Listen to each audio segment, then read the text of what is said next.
Hey creeps, it's Cameron again, and welcome back to Library Macabre, where I talk about books, movies, writing, and all things spooky. And today I have a Barnes & Noble Black Friday leather-bound book haul for you.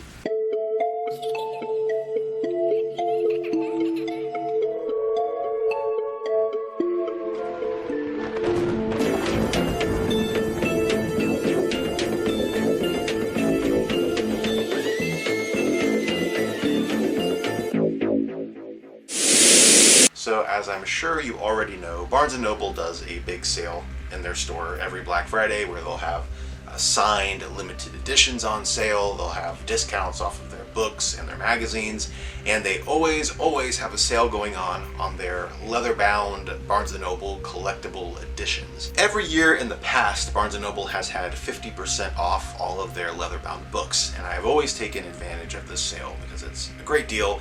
Usually their leather-bound books would range from $20 to $25, usually $20, and I would end up walking out with a ton of books because they were only $10 to $12.50 each. This year the sale was buy one for full price and get one for 50% off. And this was pretty disappointing because I did not save anywhere near as much as I usually do. I usually have a budget of about $120 for this sale, and I would always walk out with 10 to 12 books. But this year I walked out with 7 books instead. Also, Barnes & Noble has raised the prices of most of these books, where most of them used to be $20. Now they are all about $25 each. But even though it was disappointing, I was still able to pick up quite a few really nice books. So I will show those to you right now. The first one is Phantom of the Opera and Other Gothic Tales. This is a beautiful, chunky volume with gold, red, black, and gray accents. I think it all goes really well together. It has a really nice Victorian look about it. It really does look like a Victorian theater.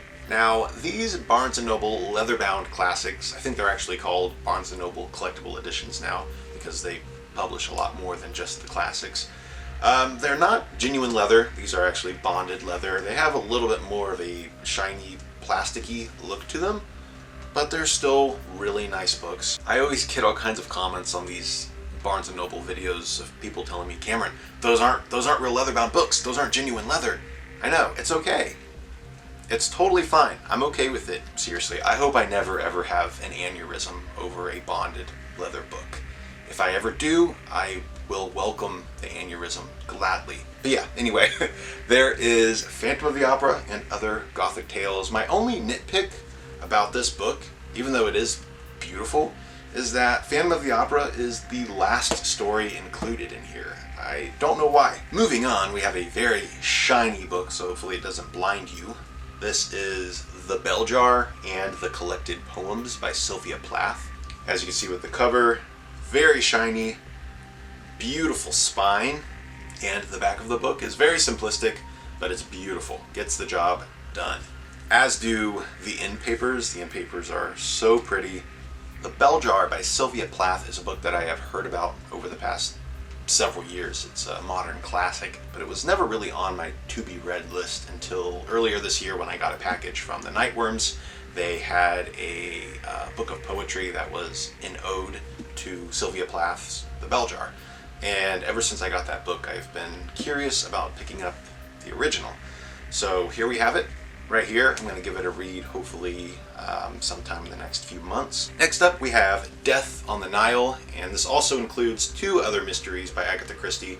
We have Death on the Nile, The ABC Murders, and 5 Little Pigs. This is a very, very nice book, and it'll go really nice with my other Barnes & Noble Agatha Christie books. As you can see, the cover, very nice. The spine is uniform with the other books, and is very, very nice. The only thing I will say is that the black on the book, it peels off and chips off very, very easily. I've noticed ever since I bought these books just the other day, a lot of it has started to come off. As you can see, that really bothers me because I'm worried that it's all going to come off over time on the cover. Barnes & Noble, if you're watching this, fix this, because that's not cool. I used to have a love relationship with these books, and now I'm starting to have a love-hate relationship because the quality isn't what it used to be. But Hopefully it holds up over time. Here we have Stephen King's The Stand. This is the one that I was most excited to get. So, very bold color. I like the orange and yellow together. Looks very interesting. It's a little bit different from what you usually see with these books, but I do like it. We've got the crow on the back. Now, the only thing I don't like about this book are the end papers. I hate that greenish color. It looks like your grandma's tacky wallpaper from the 60s is what I've been referring to it as. But otherwise, it's a very attractive book. And this is the complete uncut version of The Stand, so it's big and chunky. Next, we have Charlie and the Chocolate Factory and Other Illustrated Classics by Roald Dahl. Also very excited to get this one. This includes Charlie and the Chocolate Factory, James the Giant Peach, and Fantastic Mr. Fox. The end papers are very, very colorful, and the rest of the book is completely illustrated in full color. Even the pages themselves are tinted different colors. I am a big fan of Roald Dahl. I used to read his books all the time as a kid, so I'm very excited to have such a nice, beautiful edition. One thing I don't recommend doing is laying these books on the floor because they do pick up dust and dirt like you wouldn't believe. So be careful about that. I'm learning that the hard way. The Wonderful Wizard of Oz and The Marvelous Land of Oz by L. Frank Baum. This includes the first and second book in the Oz series. Very partial to the mint green. Usually that would not catch my eye, but I think it goes really well with this. Now, this book is amazing in the fact that it has all of the original illustrations from the original editions of Wizard of Oz.